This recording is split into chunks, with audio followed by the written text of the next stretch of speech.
Hello friends, if you are searching how to cancel Pictory AI subscription, so try this method. Today in this video, we are going to tell you how you can cancel your subscription. Only in some easy steps, all steps you can see on your screen. So let's get started. Method 1. How to cancel Pictory AI subscription online? Go to Pictory website. Log in to your Pictory account by tapping on the login button from the top. Tap on your name from the top right corner of the screen.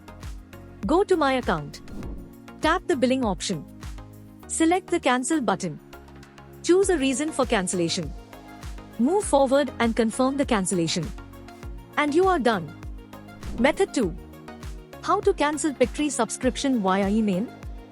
The other method to cancel the Pictory AI subscription is by sending an email to their support team and informing them that you want a quick cancellation of your subscription.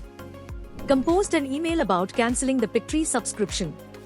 Make sure that your email contained all the information required to cancel the subscription. When you are done, send the email to info@pictory.ai. And you are done. By using this method, you can easily cancel your Pictory AI subscription.